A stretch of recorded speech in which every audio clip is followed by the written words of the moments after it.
Buen día, hermanos. El día de hoy nos toca la lección número 3 de nuestro discipulado 2. Pero antes de pasar a la lección número 3, había un texto para memorizar el domingo pasado. No sé si alguien lo tiene. ¿De qué hablamos? ¿No? La sesión anterior, vamos a decirlo así. En la lección anterior hablábamos, les ayudo con el título. Decía, Cristo mi modelo, ¿no? Eso es lo que estábamos viendo, ¿no? A quién debemos de seguir es a Cristo. Él es el modelo a seguir para todos. Y tanto los discípulos, Pablo, Juan, todos siguieron a Cristo y nosotros también hoy en día somos llamados a seguir a Cristo y la forma como vivió Cristo, el carácter de Cristo. Y había un último texto que era para memorizar, si alguien lo pudiera mencionar, ¿no? Sed mansos y, a ver, lo continuamos. Humilde de Amén. corazón, creo que. Amén. Acá está el texto, vamos a ponerlo ya. Dice, llevad mi yugo sobre vosotros y aprended de mí, que soy manso y humilde de corazón, y hallaréis descanso para vuestras almas. Eso es lo que habíamos visto la semana pasada y el día de hoy también vamos a ver un texto al final para poder memorizarlo. No en el sentido legalista, pero siempre es bueno interiorizar estas verdades en nuestro corazón, en nuestra mente. Bien, el tema del día de hoy, mis hermanos, es ¿quién soy en Cristo? Algunos también lo denominan a esto, ¿cuál es mi posición en Cristo? ¿No? Entonces, a veces el cristiano ignora quién es en Cristo. Ciertamente, entender quiénes somos en Cristo conlleva dos cosas. Conlleva ciertos privilegios, ciertas bendiciones, pero también conlleva una responsabilidad de entender quién soy en Cristo. Dice, es de suma importancia comprender nuestra posición en Cristo, ya que tenemos un enemigo muy astuto, Satanás. En la primera oportunidad tratará de hacer que nuestra autoestima decaiga y así llevarnos al fracaso espiritual. Justamente, ¿no? Lo que Satanás hace es muchas veces hacernos dudar de nuestro cristianismo, hacernos dudar de quién somos en Cristo. Lo hizo con el mismo Señor Jesucristo cuando lo estaba tentando, ¿no? Y también lo va a intentar hacer con nosotros muchas veces, y justamente cuando caemos. De manera ilustrativa, siempre comento a los hermanos en consejería que cuando nosotros caemos en pecado, que lógicamente no es lo ideal, pero si es que cayéramos en pecado o caemos en pecado, vas a escuchar dos voces. Una voz del enemigo que te dice, ya ves, fracasaste. Ya ves, así eres hijo de Dios. Ya ves, así vas a ir a la iglesia. Ya ves, y en todo caso, aléjate del Señor, porque no sirves ni para cristiano. Son voces similares, quizás vas a escuchar, como que de desánimo. Por otro lado, vas a escuchar una voz en tu interior de parte del Espíritu Santo, redarguyéndote y diciéndote, no diciendo pasa por alto estos, pero sí diciéndote, arrepiéntete, vuelve a tu Señor, vuelve en sí, vuelve a los brazos de tu Padre. Entonces, mis hermanos, es una lucha constante que vamos a vivir mientras estemos en este mundo, ¿no? Pero dicen los cristianos peleamos desde la victoria, entendiendo que Cristo ya venció al pecado, ya venció a la muerte, ya venció al enemigo. Pero es necesario que sepamos quiénes somos en Cristo, cuál es nuestra posición en Cristo. Entonces, mis hermanos, el tema del día de hoy es de suma importancia para poder crecer en nuestra fe. Recuerda que el título de toda esta serie llamado Discipulado 2 es Creciendo en Cristo. El primer tema que habíamos visto es conociendo a Dios. El segundo tema que habíamos visto es Cristo mi modelo. El día de hoy vamos a ver quién soy en Cristo. Entonces voy a pedir que me puedan apoyar ustedes a medida que vamos avanzando con sus comentarios, con sus opiniones, dando lectura a ciertos pasajes bíblicos. Entonces les recomiendo que tengan su Biblia física a la mano, ¿no? Para poder hacer de este estudio mucho más participativo y quisiera escucharlos también ustedes, más o menos hay muchas cosas que recordar y quizás ustedes lo recuerdan mejor que yo. Bien, dice, ¿realmente tenemos una posición en Cristo o es solo una ilusión del creyente? ¿Qué dice la Biblia al respecto, no? Bien, vayamos entonces. Soy la primera verdad, mis hermanos, que debemos de recordar quién soy en Cristo es que soy hijo de Dios, ¿correcto? Soy hijo de Dios. Cuando se habla, muchos en ignorancia, quiero decir, no malintencionado, pero como que de pronto desconectan la verdad de la salvación con la verdad de ser hijos de Dios. Algunos creen que son salvos, pero que todavía no son hijos de Dios, por así decirlo. Así como el hijo pródigo dijo, no voy a volver a la casa de mi padre porque por alimento y al menos como jornalero, ¿no? A veces en ignorancia podemos pensar así. Otros consideran que son hijos de Dios, pero por las motivaciones o por actos equivocados. Piensan que son hijos de Dios porque se bautizaron o los bautizaron de bebés o cuando eran niños. Pero ¿qué nos dice la Biblia en cuanto a esta verdad? ¿Seremos o no seremos hijos de Dios? Otros creen que todo el mundo, todo ser humano es hijo de Dios. ¿Será así? ¿Qué opinan ustedes, mis hermanos, antes de ir al texto? ¿Alguien tiene alguna idea sobre esta verdad de ser hijos de Dios? Puede hacerlo con toda confianza. Si no hay, avanzamos. Amén, pastor. Dale, Cristian. Eh, en base bíblica, según eh, Jesús mismo, cuando inició su ministerio, bueno, en el libro de Juan 1:12 lo afirma. Y ahí dice en Juan 1:12, Amén. dice, más a todos los que lo recibieron, los creen en su nombre, les dio la potestad, el poder de ser hechos hijos de Dios. Mismo Juan, en Juan 3, cuando Jesús habló con Nicodemo, se entiende claramente, de una forma implícita, que todo aquel que nació de Dios es hijo de Dios. Por lo Amén. tanto, todo hijo de Dios que realmente nació de Dios no pierde su salvación por naturaleza.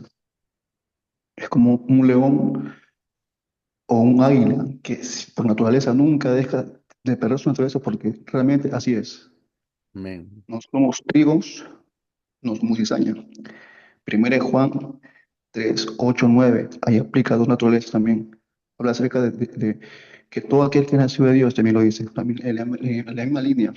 En Romanos 8:14 dice la palabra que todos los que son guiados por el Espíritu de Dios, estos son hijos de Dios. O sea, Amén. la Biblia es explícita y directa.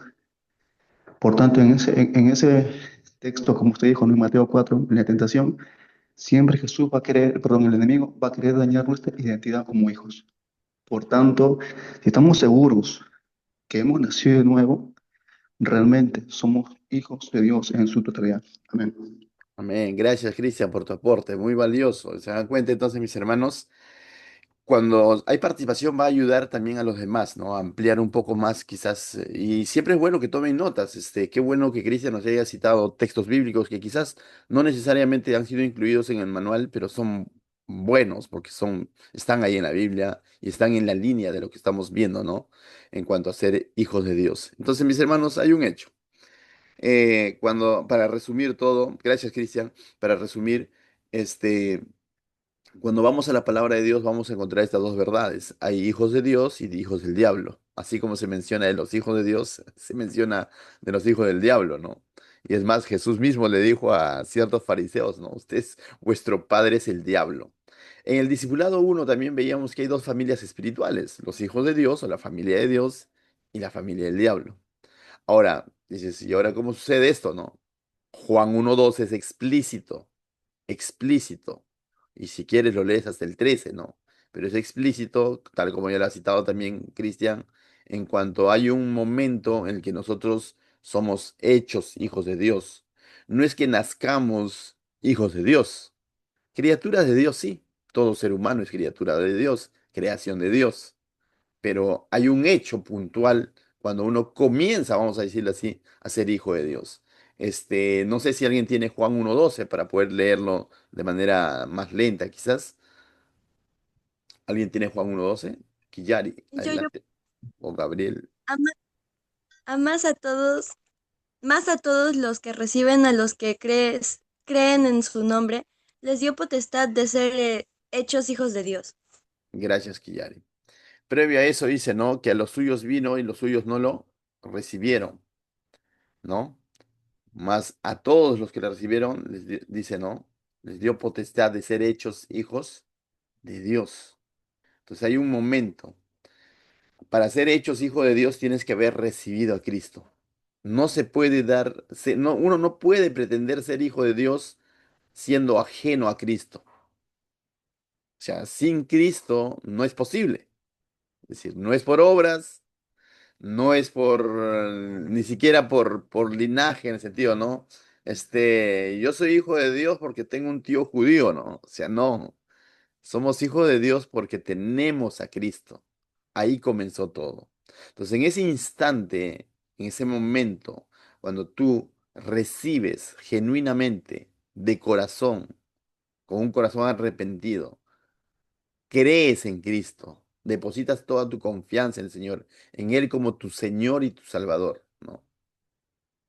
Entonces, en ese instante comienzan a suceder muchas cosas.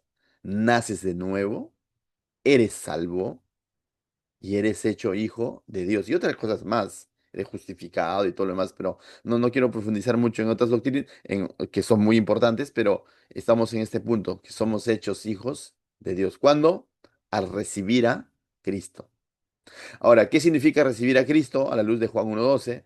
¿Qué significa recibir a Cristo? Justamente depositar nuestra fe en Él. No solamente creer en su existencia, eso ya lo sabemos, ¿no? Sino creer que Él es el Hijo de Dios y que pagó por mis pecados, que fue a la cruz, pagó por mis pecados y que el tercer día resucitó y que me ha prometido volver para llevarme allá a su presencia. O sea, la doctrina completa, ¿no? Entendiendo que incluso creo que Él ha resucitado y va a volver a aprender. Entonces, para resumir esto, ¿no? Es creer en la persona y la obra de Cristo. La persona de Cristo en el creer que Él es el Hijo de Dios.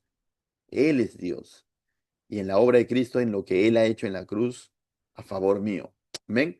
Entonces, mis hermanos, es, si tienen sus lápices, pueden completar ahí. ¿Qué significa para ustedes recibir a Cristo? Creer genuinamente en Él, ¿no? Creer que Él es nuestro Señor y Salvador. Vamos a resumir ya.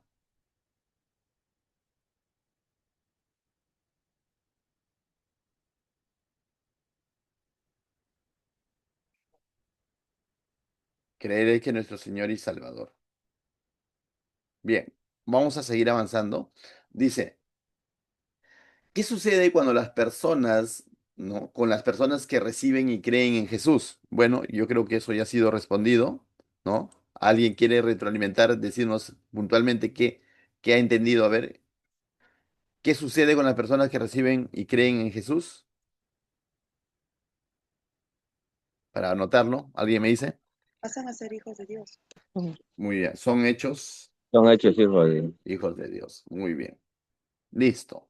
Sin duda alguna, un hijo ocupa un lugar muy especial en una familia, y más aún cuando se trata de un hijo en la familia de Dios. Entonces, mis hermanos, en una reflexión breve de esto, en ese sentido, en Cristo, no fuera de Cristo, no es que tú eras especial y Cristo te llamó, no, sino, pero ya estando en Cristo, ahora eres hijo de Dios, ocupas un lugar especial, eres su tesoro, tú eres su hijo. Y vas a tener un cuidado especial de parte del Señor, una bendición de parte del Señor. Entonces esa es la bendición de ser hecho, de ser hijos de Dios ahora. Es como todo, ¿no? Sophie, por ejemplo, para poner como ejemplo a Sophie, Sophie es muy querendona con sus estudiantes, y yo lo veo, ya, de distintos grados. Ella es muy detallista, pero no creo, y voy a decirlo así, no creo que los ame más que a sus hijos. Me dejo entender. Yari y Hakan ocupan un lugar especial en el corazón. Es similar, ¿no? El Señor es un Dios misericordioso, bondadoso con el mundo, con el universo. Pero cuando tú eres un hijo de Dios, mis hermanos, tienes un lugar especial en la familia de Dios. No para jactarnos, pero sí para valorar, decir, el Señor me ama, el Señor me ha hecho su hijo, ¿no? Bien, avanzamos. 3. Vamos a ver del 3 en adelante, vamos a ver ahora una siguiente verdad. Recuerda que el tema que estamos desarrollando es quién soy en Cristo, ¿correcto? Ya hemos visto que somos hijos de Dios, ahora vamos a ver, soy templo de Dios, ¿correcto? Soy templo de Dios. Vamos a verlo esto a la luz de 1 Corintios 6:19. A ver si alguien puede buscar 1 Corintios 6:19 para poder darle lectura.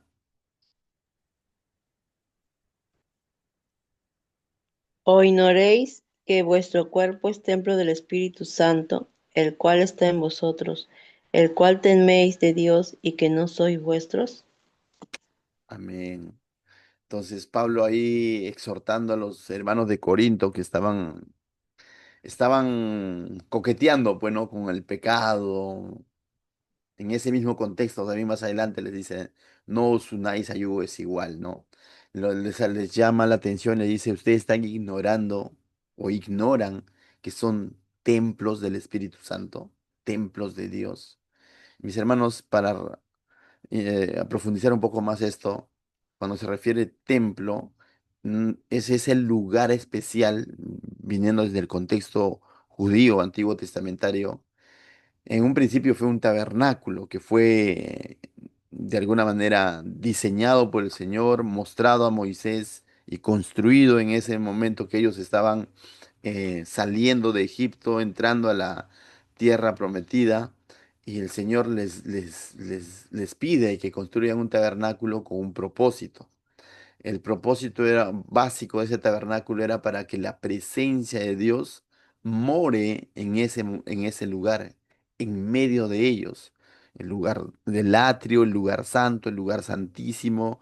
Y cuando ellos presentaban sus sacrificios en ese lugar santísimo una vez al año, dice, se mostraba el Shekinah de Dios, la gloria de Dios, la presencia de Dios en medio de todo su pueblo. Lógicamente, ya luego con el rey David, sobre todo, no, específicamente con el rey Salomón, este tabernáculo se convierte en un templo. Y ese templo seguía cumpliendo, debería haber seguido cumpliendo la misma finalidad.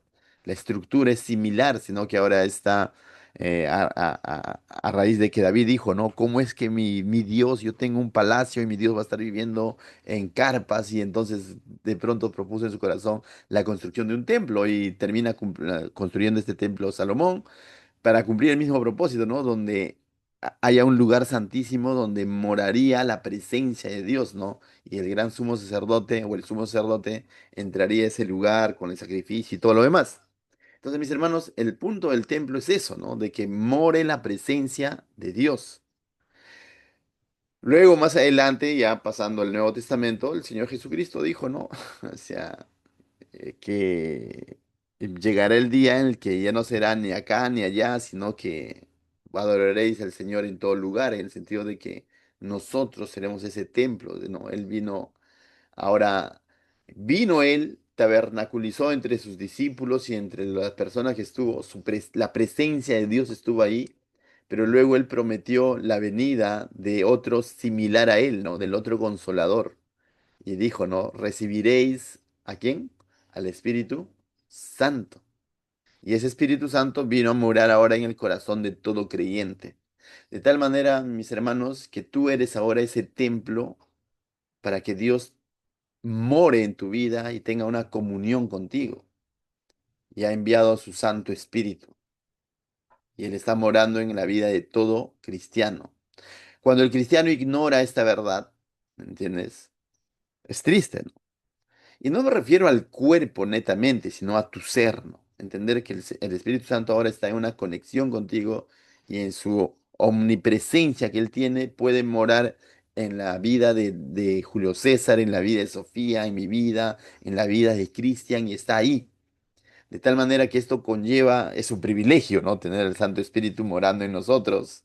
Es una bendición, pero también conlleva una responsabilidad. En esa línea es que Pablo estaba exhortando a los de Corinto, porque estaban exponiendo su cuerpo, su ser, su mente al pecado, al adulterio y cosas como esas. Y le dice, por eso que en esa misma línea le dice, todo es lícito, mas no todo conviene y todo lo demás, ¿no? Que ya ustedes conocen. Entonces, mis hermanos.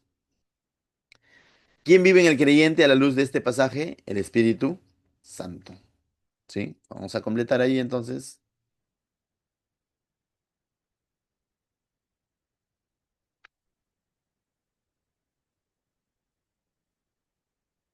Los que tienen el manual pueden completarlo y los que no tienen, el día domingo, hoy se los puede entregar. Tenemos todavía manuales. ¿Sí? Entonces, Me lo piden, no me hacen acordar, por favor. Siguiente punto, el número 4 dice, vea la última parte del verso 19. Si el Espíritu Santo vive en nosotros, ¿a quién pertenecemos? Bien, a ver quién me dice la respuesta. Si el Espíritu Santo vive en nosotros, ¿a quién pertenecemos? Adiós. A Dios. Amén. A Dios. A Dios, Bien. porque somos hijos. Entonces, mis hermanos, ya no te perteneces a ti mismo, ¿no? Ahora eres propiedad del Señor. Él es el amo de tu casa, de tu vida, vamos a decirlo así. Si Dios, el Espíritu Santo, mora en nosotros, ¿puede Satanás hacer lo que él quiera con nosotros? Según Juan 4:4, primera de Juan 4:4, pueden buscarlo. Si Dios, el Espíritu Santo, mora en nosotros, ¿puede Satanás hacer lo que él quiera con nosotros? ¿Qué dices? No, dice en 1 Juan 4:4, hijitos, vosotros sois de Dios y los habéis vencido, porque mayor es el que está en vosotros que el que está en el mundo.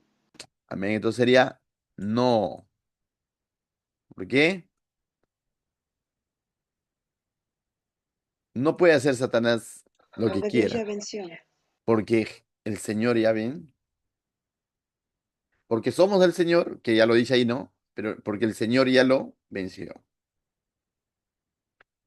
Entonces, ahora tú le perteneces a Dios y el Señor ya lo venció a Satanás. Entonces, Satanás no puede hacer lo que quiera con en tu vida.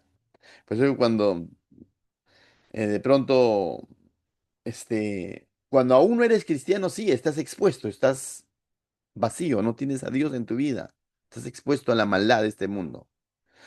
Pastor, pero todavía siguen pasando situaciones, entonces sí, pero no puede tocar tu vida. Puede poner cabe, tentación, situaciones, circunstancias de una manera externa.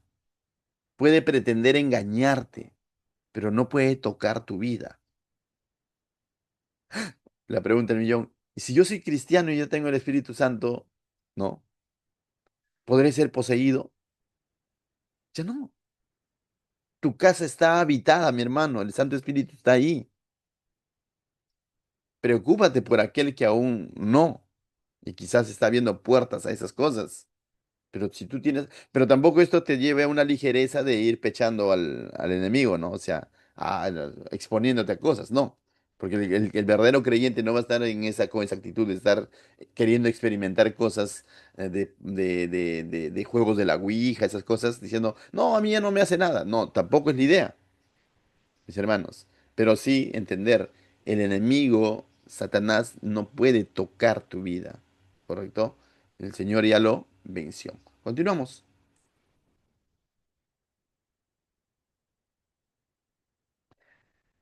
Hemos visto que soy hijo de Dios, soy templo del Espíritu Santo. Ahora dice, soy santo. ¿Correcto? Soy santo. La tercera verdad que estamos aprendiendo esta mañana. Según Filipenses 4:21, ¿a quién se refiere cuando los llama santos? Y no solo es Filipenses, son las diversas cartas de Pablo. A veces comienzan con una introducción, dice, a los santos de Corinto, a los santos de tal lugar, ¿no? Pero vayamos a Filipenses 4:21, si alguien lo tiene, puede dar lectura. Yo, pastor. Dale. Saludad a todos los santos en Cristo Jesús. Los hermanos que están contigo saludan. Amén.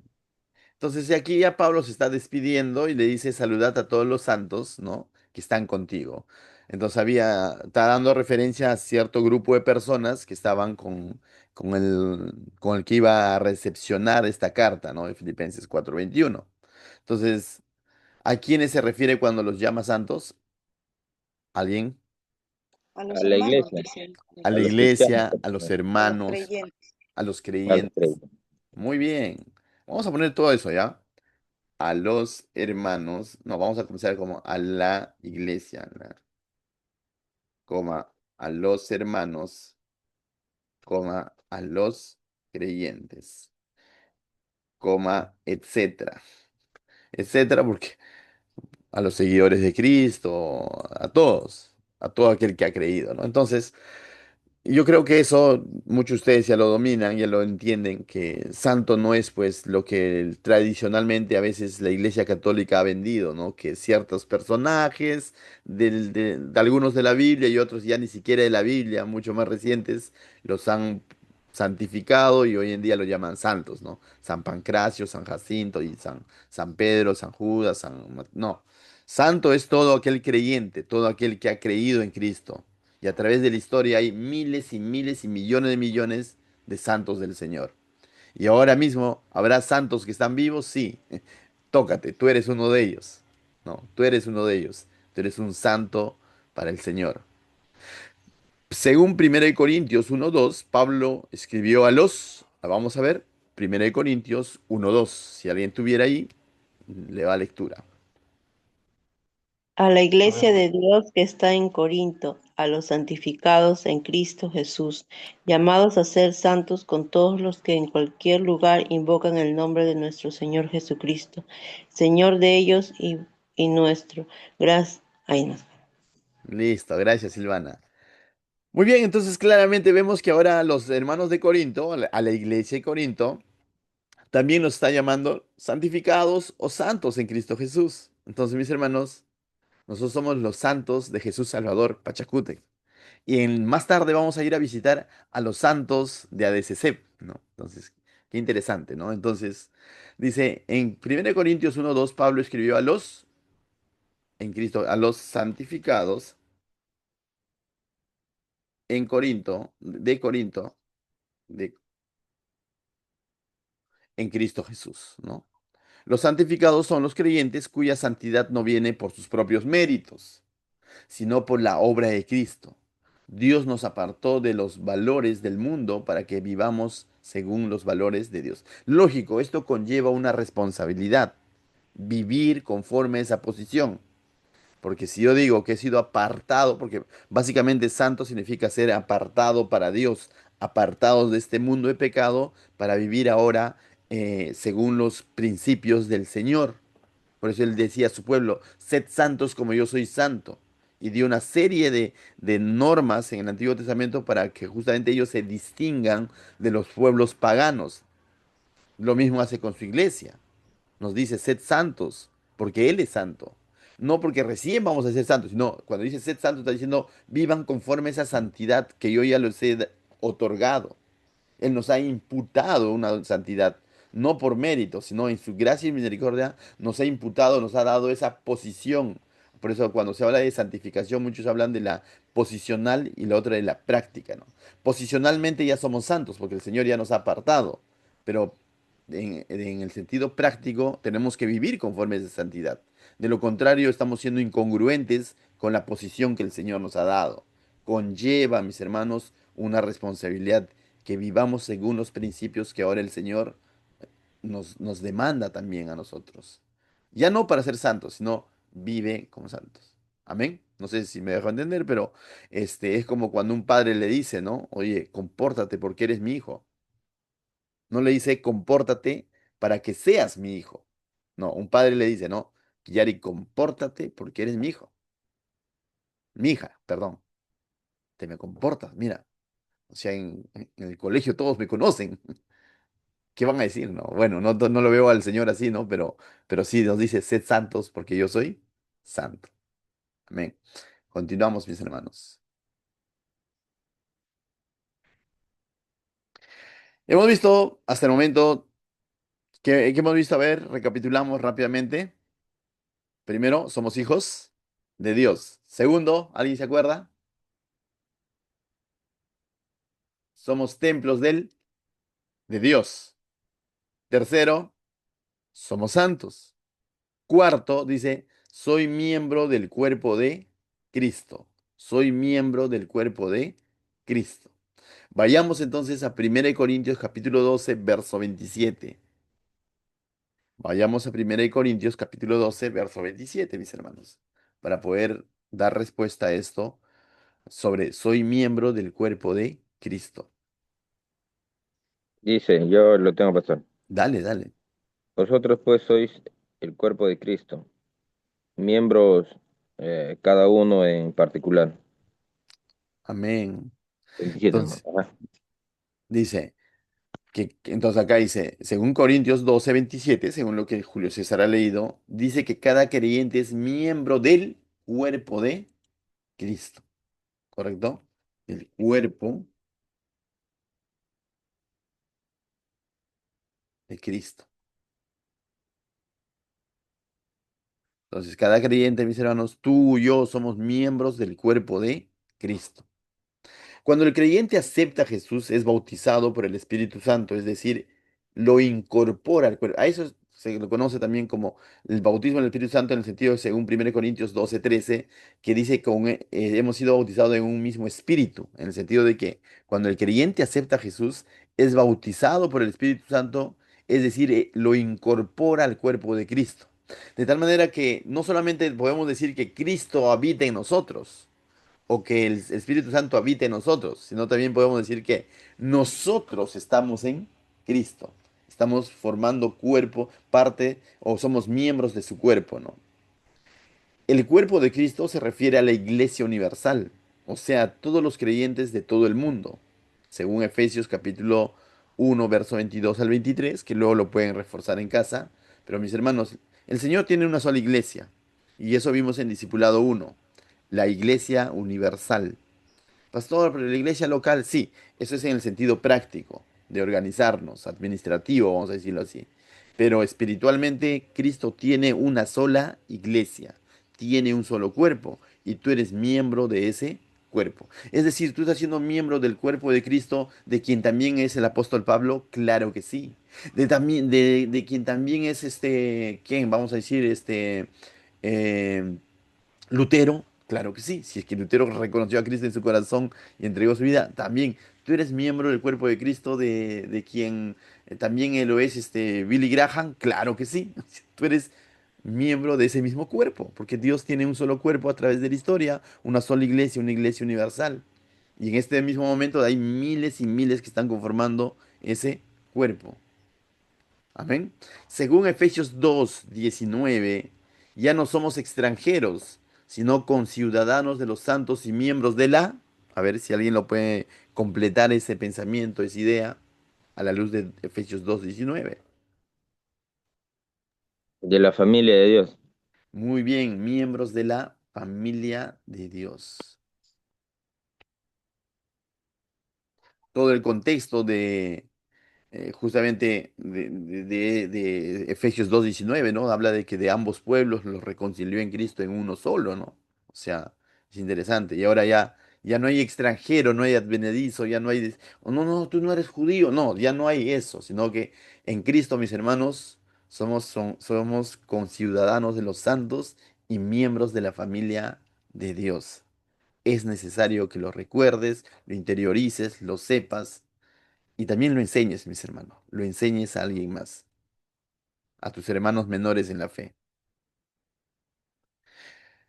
Si somos miembros de la familia de Dios, entonces los otros creyentes son nuestros, ¿qué decimos? Hermanos, Hermanos, nuestros ñaños. Nuestros hermanos. Amén. 11. Medite en la función de una familia. ¿Qué significa para usted saber que tiene una nueva familia? A ver, aquí los escucho.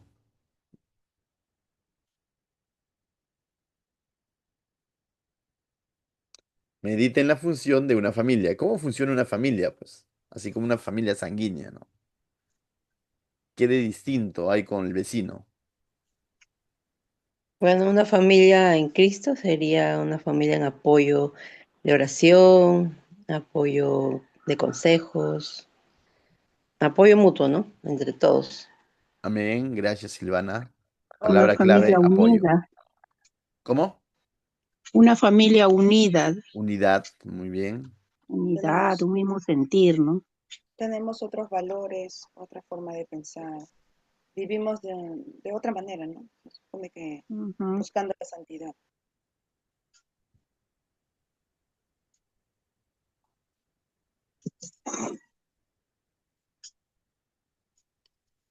Vamos a ver, vivimos a la manera de nuestro Padre, ¿no?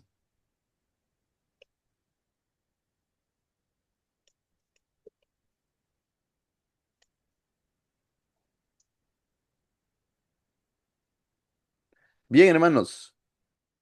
Entonces, puedes completar más cosas, quizás ahí, detallar más, ¿no? Si viene a tu mente. Pero básicamente, justamente, ¿no? Si somos familia, debemos apoyarnos mutuamente, vivir en unidad. Ahí Silvana ha especificado un poco más, ¿no? Darnos consejo, orar unos por otros, estar al pendiente, a vivir en comunión, quizás. Y Sophie dice, ¿no? Vivir conforme la voluntad de nuestro Padre, ¿no? Tenemos otros valores. Amén. Si usted nació en una familia destruida, donde no recibió amor y comprensión, ahora ya cuenta con personas que se interesan por usted. Vea para reflexionar, ¿no? Es interesante esto, mis hermanos, reflexionar en esto, ¿no? Todos venimos de diferentes contextos de familias y a veces, no sé si te ha pasado, te llevas mejor con tu familia espiritual que con la sanguínea muchas veces. Dijo alguien y es una realidad. La familia sanguínea tú no la eliges, es la que te tocó. Y no estoy desmereciendo a la familia sanguínea. Amén. Ámalos, quiérelos, ve por ellos, preocúpate por ellos. Es bueno. Pero ¿sabes lo especial que tiene la familia de Dios? Que tú la elegiste. Y hablando ya de manera más específica, local, incluso tú elegiste pertenecer a una familia local. No te lo impusieron. No dices, uy, ya, pues me tocó Jesús Salvador, ¿qué haré? No, tienes la libertad, mi hermano, de poder quizás ir a otro lugar. Pero tú elegiste y de alguna manera, o has elegido desde el momento, y disfruta de ese momento. Disfruta de esos hermanos en la fe, ¿no? Que el Señor ha puesto a tu alrededor y tú has decidido congregarte en esa iglesia local. Y si en algún momento, quizás por cuestiones del Señor, te lleva a otro lugar o comienzas una nueva obra y en ese lugar también el Señor, esa es tu familia local, espiritual, ¿no? Entonces, y ahí aprendemos a amarnos, a ayudarnos, a comprendernos. Ninguno es perfecto, solo Julito, pero mis hermanos, ahí aprendemos a tenernos paciencia, a ser mansos, ¿no? Tener templanza, a ser misericordiosos, o sea, hospedadores.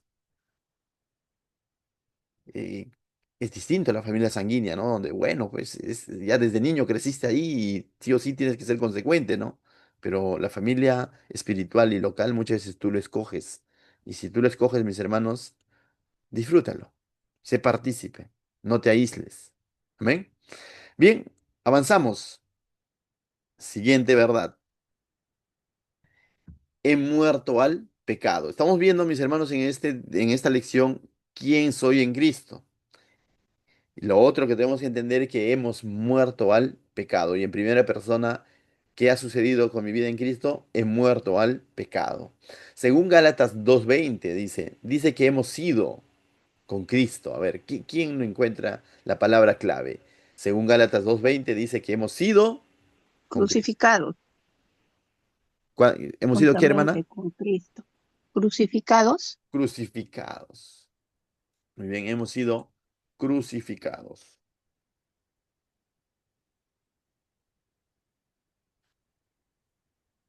Hemos sido crucificados con Cristo. ¿Qué significa estar crucificado con Cristo? Vea la siguiente frase del versículo. A ver qué dice. Con Cristo que ya estoy no juntamente crucificado, y ya no vivo yo, mas vive Cristo en mí, y lo que ahora vivo en la carne, lo vivo en la fe del Hijo de Dios, el cual me amó y se entregó a sí mismo por mí. Amén. Entonces, en esencia, ¿no? Lógico. Dice que estar crucificado en Cristo o con Cristo, mis hermanos, ¿qué significa? Que ya no vive mi yo, ese ego, ¿no? Mas Cristo vive en mí. Ahora vivo para Cristo. Ahora mi prioridad es Cristo, ¿correcto? Antes, egoístamente era mi ego, era yo, ¿no? Entonces dice, ya no vivo yo, mas Cristo vive en mí. Amén. Entonces, eso es, mis hermanos. Entonces, estar crucificado en Cristo significa en esencia eso, ¿no? Quizás podemos ampliarlo, ¿no? Pero en esencia, que ya no vivo yo, Cristo vive en mí. Y eso es necesario que todo siervo lo recuerde. que cuando hace las cosas lo hace para el Señor, para agrado del Señor, para su Señor, ya no para agrado personal. Aunque ciertamente servir a Dios muchas veces nos trae cierta satisfacción, ¿no? Pero no en el sentido egocéntrico. Satisfacción en el sentido que estamos haciendo la voluntad de Dios. En el sentido humilde de decir, gracias Dios por haberme considerado en esta obra. ¿Me dejo entender? Entonces, mis hermanos, cuán importante es entender que ya hemos muerto al pecado, ¿no? 13. Según Colosenses 3:1, además de ser crucificados con Cristo, he sido, a ver,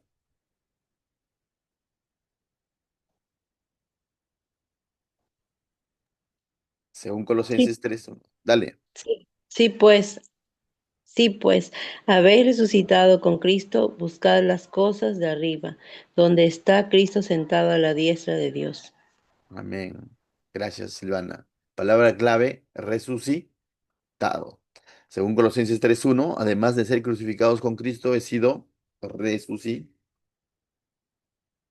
resucitado con Cristo. Por lo tanto, dice, ¿qué debo hacer? Según este verso, mis hermanos. Por lo tanto, ¿qué debemos de hacer? Si hemos sido crucificados con Cristo, hemos sido resucitados con Cristo, ¿qué debemos de hacer? A la luz de este mismo pasaje que acaba de leer Silvana. Vivir para Cristo. Vivir para Cristo, gracias hermana. Ya no para satisfacción de nuestra carne, ya no para satisfacción de nuestra concupiscencia que nos va a aflorar al pecado, ya no, sino que ahora vivimos para Cristo en esencia. Y de eso se trata este discipulado, mis hermanos, de entender de que qué hermoso en el discipulado uno es saber que somos salvos, que esa salvación no lo vamos a perder y todo eso es hermoso. Pero en esta lección estamos aprendiendo que ahora tenemos una posición en Cristo y en esencia eso es para vivir para Él. Entonces, ¿qué debo hacer? Vivir para Cristo.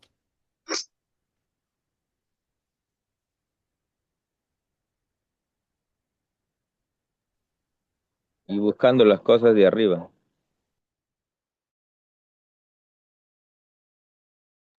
Claro. Entonces, como dices, ¿no? Y buscando las cosas de arriba, ¿no? Vivir para Cristo, buscando las cosas de arriba. De bien arriba. Amén. Listo, mis hermanos. Entonces pueden ir completando su manual si lo tienen. Recuerden. O algunos quizás dicen, al final lo completo viendo el YouTube. Bien, vayamos entonces al texto.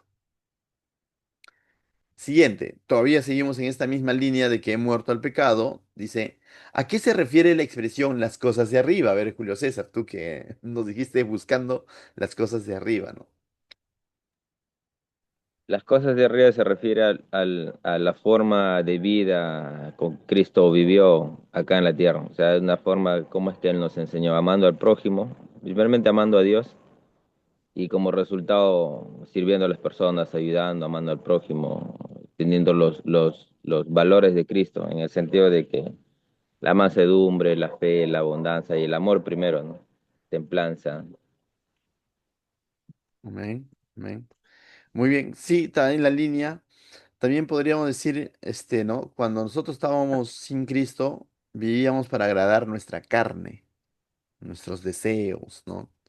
Y ahora que estamos en Cristo, buscamos las cosas arribes de que vivimos para agradar el Espíritu, las cosas espirituales, ¿no? Algunos lo llaman celestiales. Y hay ese contraste entre celestial, terrenal, las cosas de abajo, las cosas de arriba, las cosas de la carne, las cosas del espíritu, ¿no? Entonces, cierto, vivimos ahora, ¿qué se refiere la expresión las cosas de arriba? Haciendo las cosas que le agradan a Ha- Dios, podríamos decir. Haciendo la voluntad de Dios. Haciendo la voluntad de Dios. Y Julio César lo ha descrito, ¿no? ¿Cierto?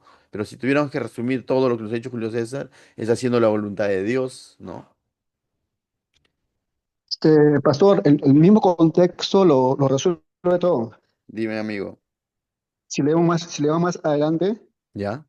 en el versículo, en el versículo, todo, o sea, del 5 hacia adelante, si lo leemos, Pero en el 10 dice, en el 10 bueno, en el 5 dice hacer morir, ¿no?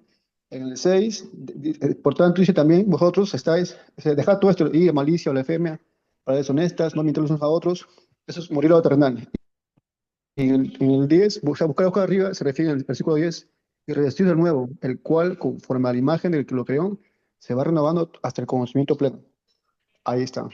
Y Amén. también el 12 dice, vestir como escogido de Dios, santos y amados, de tener misericordia, de benignidad, de humildad, de mansedumbre, de paciencia, soportarnos unos a los otros, perdonarnos unos a los otros. A mí pasó. Amén. Gracias, amigo. Entonces, sí, tiene mucha razón, ¿no? O sea, todo el contexto habla de que justamente, ¿no? Ese contraste, ¿no? Entre carne, espíritu, o sea, la voluntad de Dios, y terrenales, celestiales. Amén.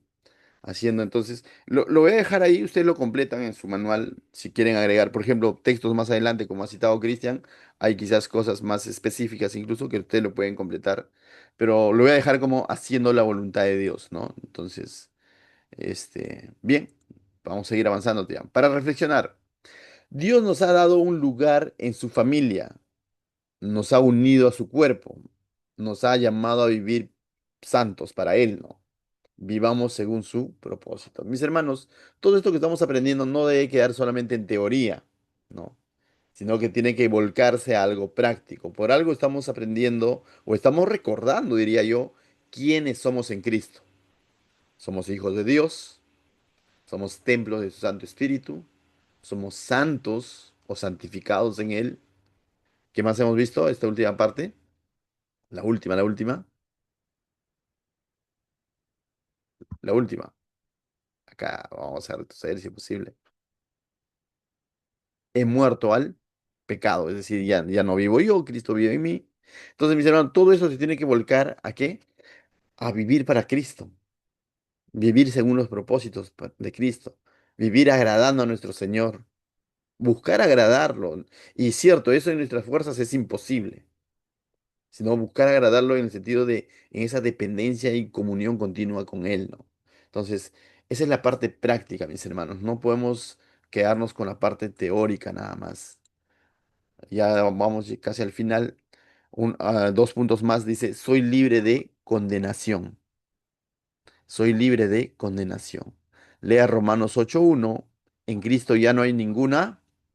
Lógico que la respuesta me parece que es obvia, pero si ustedes, la idea es corroborarlo con la palabra de Dios. Según Romanos 8:1, en Cristo ya no hay ninguna Condenación. Condenación. condenación, ¿no? Entonces no es un mero, yo soy libre de condenación porque el pastor lo dice, no, porque la palabra de Dios lo dice. Romanos 8:1. Romanos 5:1, hemos sido, ahí en la misma línea, Justificado. Justificado. justificados, ¿no? Justificados. Hemos sido justificados. Hemos sido justificados por la fe que tenemos. Y tenemos paz. Disculpa, por la fe y tenemos paz para con Dios, ¿no? Y tenemos paz con Dios. Y eso es lo que ocurrió en Cristo. En Cristo somos libres de condenación, somos justificados por la fe y tenemos paz con. Es decir, paz con Dios significa que estamos reconciliados con Dios. Y para poder estar reconciliados con Dios, hemos estado enemistados con Dios. Hemos sido ajenos. Hemos sido, dice, eh,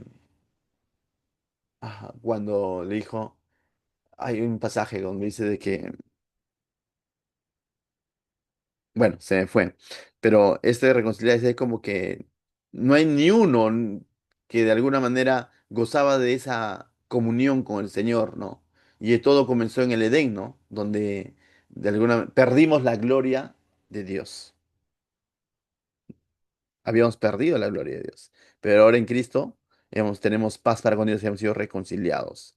Justificado quiere decir que Dios nos declaró justos por los méritos de Cristo, no por tus méritos, ¿no? No observó y dijo, a ver, este me parece justo, este no, este sí, no, por lo que Cristo hizo. Y si tú has depositado tu fe en Cristo, has sido declarado justo en Cristo. A muchos creyentes les cuesta creer que Dios realmente los ha perdonado Claro, es que a veces en nuestra vieja vida hemos hecho cosas que quizás hasta vergüenza podrían dar de contarlo, y a veces nosotros mismos decimos, pero de todo eso Dios me ha perdonado, podría haber como una especie de duda, ¿no? Entonces, pero, mis hermanos, eh, el Señor fue a la cruz y pagó por todos tus pecados, ¿no? Entonces, dice, por tanto, siguen recriminándose por sus pecados. Y acá acaban de acordarme el pasaje, es que habíamos sido destituidos de la gloria de Dios a causa de nuestro pecado. Y en ese sentido, si tú no entiendes qué significaba haber sido destituido, significa haber no tener comunión con Él, básicamente. Y ahora, entonces eso nos va a hacer valorar la paz que tenemos con Dios ahora. Así, entonces, mis hermanos, créelo. Si tú ya creíste y depositaste tu fe en Cristo, cree, Él ya pagó por cada uno de tus pecados pasados y quizás también, de, ¿por qué no decirlo? Por pasar, porque perfecto no vas a ser, aún. Por tanto, siguen, dice, recriminándose por sus pecados. Este sentimiento de culpa no les permite encontrar victoria en Cristo. Precisamente por esto los versículos arriba son tan importantes. ¿Qué cosa? Que ninguna condenación hay en Cristo.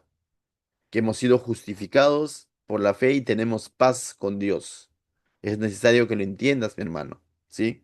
Vuelvo a repetir, el enemigo te va a querer mostrar esto de otra manera para que para que te vuelques nuevamente a tu pecado y decir, te rindas y digas, no, no, a mí Dios nunca me va a perdonar. Parece muy sincero, ¿no? Cuando dice, Dios nunca me va a perdonar, no, tú no sabes lo que he hecho. Parece muy sincero, sí, pero eso no te lleva a nada. Eso es incredulidad. Soy especial, mi hermano. En Cristo soy especial. Según 1 de Pedro 2:9. Dime, Julio. Disculpe que le corte. Por ejemplo, justo me hace acordar justo ese verso que dice destituido y justificado. Por ejemplo, me hace recordar por ejemplo, en el tema laboral, ¿no? Si alguien comete alguna situación de corrupción, por así decir, lo destituyen, ¿sabes qué? Te me vas y sin derecho a nada, ¿no? Pero luego viene alguien, ¿no? O sea, supongamos que es un malentendido y dice, no, ¿sabes qué? Él ha sido esto, esto, esto y te justifica de esta manera, ¿no? Y ocupa, o sea, y hace como un mediador, ¿no? Te aboga en favor de ti. Julito, tu ejemplo está muy ilustrativo, pero lo voy a hacer un pequeño cambio. Ajá. Ese que viene no te justifica en base por un malentendido, no diciendo, mira, no, no, Julín. Ese que viene dice, yo soy hijo del dueño, y dice así, yo soy hijo del dueño, y al gerente le dice que vuelva, que siga trabajando. Ay, No, pero yo lo he despedido. Él dice, no, ya no hay réplica, porque él es el hijo del dueño. ajá. Así tú hayas faltado, todo lo que sea, él es el que te está otorgando el perdón y dice, entonces el otro lo único que tiene que hacer es aceptar, porque Ujú. lo está diciendo el hijo del dueño. No tanto que, "Oh, mira, no, Julito sí es buen trabajador, no, porque si fuera así, sería una justificación en las obras que tú has hecho. Y todo fue un malentendido. Ese que viene simplemente dice que vuelve a ingresar nuevamente, porque es el dueño de todo, es el que pagó por todo. Amén. Entonces, gracias, Julito, por tu intervención, tuvo muy ilustrativo, ¿no? Soy especial, mi hermano. Según 1 de Pedro 2:9, ¿qué somos los creyentes en Cristo? Vamos a encontrar aquí cuatro cosas, ¿ya? Entonces, los que lo descubren van mencionándome, según 1 de Pedro 2:9, ¿qué somos los creyentes en Cristo? Linaje escogido, A ver, vamos, Silvana va con uno, ¿no? Linaje, linaje, linaje escogido, ya. ¿Alguien más? real sacerdocio, Gracias, Pati. Real sacerdocio. ¿Alguien más? Nación Santa. Nación Santa. Ahí está, ¿no? Oh, no, la Nación Santa, Israel. Sí, tú eres Nación Santa, mi hermano. Bien, ¿qué más? Pueblo adquirido. Pueblo adquirido. 。 . 。 . 。 . 。 . 。 . . . 。 . 。 . 。 . 。 . 。 . 。 . 。 . 。 . 。 . 。 . 。 . 。 . 。 . 。 . 。 . 。 . 。 . 。 . Pueblo adquirido. 。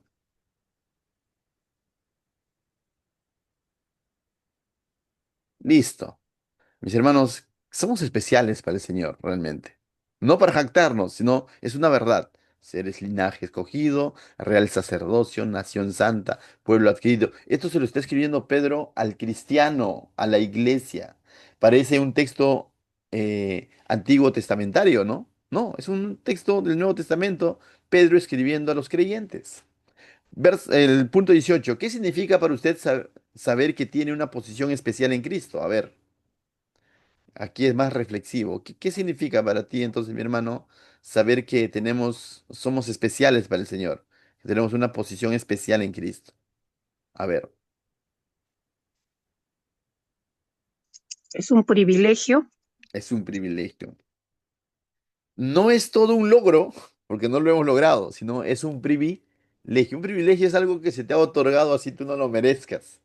Qué privilegio de estar aquí. Dice, no, pues imagínate, regalan unas entradas para ir a algún lugar, ¿no? Tú dirías, qué privilegio de estar aquí. No dices, uy, yo lo logré, mira, que no, yo compré mis entradas. No, Gracias, hermana, lo resumió todo, creo. Privilegio. Entender que somos especiales o tenemos una posición especial en Cristo, mis hermanos, es entender que es un privilegio. No hay más. El punto 19. Ya que Cristo ha hecho tanto por mí, ¿cómo debo vivir mi vida? Según de Corintios 5:15. Y mira, a la luz de todo lo que hemos aprendido esta mañana, todo esto es posible en Cristo. Entonces, ¿cómo debo responder a esas verdades, mi hermano? Según de Corintios 5:15. Agradando a Dios. Agradando a Dios. Amén. ¿Cómo debo vivir mi vida? Agradando a Dios. Según de Corintios 5:15, ¿alguien tiene el texto para poder corroborar? Y por todos murió, para que los que viven ya no vivan para sí, sino para aquel que murió y resucitó por ellos. Amén. Gracias. Entonces, está en la línea de lo que la hermana Nelly nos ha dicho, ¿no? O sea, es para vivir para Él, ¿no? Agradándolo a Él, vamos a poner. O sea, ¿cómo debo responder? Viviendo para agradar a Cristo, a Dios, para agradar a Dios. Entonces, nuestra forma de vivir, mis hermanos, de todo lo que nos queda en estos años aquí en la tierra es para agradar a Dios. Siempre vamos a tener eso presente. Por todo lo que el Señor ha hecho, debo vivir para agradar a Dios. Por cada una de sus misericordias que Él ha tenido, entonces soy llamado a hacer ese sacrificio vivo, santo, agradable a Dios. Ese es mi culto inteligente. Lo más inteligente que puedes hacer es eso. Vivir ahora una vida que agrade a Dios. Eso es lo más inteligente que puedes hacer. Lo más sensato. Y lo insensato sería abusar de su misericordia, convertirlo en un libertinaje.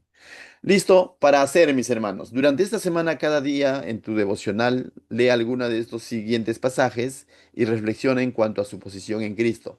Aquí les dejo algunos pasajes, si se les da tiempo, sería bueno que lo lean, interioricen un poco más con estos pasajes, según de Corintios 5:17, Romanos 6:1 al 11, Romanos 6 de 12 al 23, Juan 15 de 1 al 5. Son pasajes que nos va a ayudar a profundizar, interiorizar un poco más lo que hemos aprendido el día de hoy.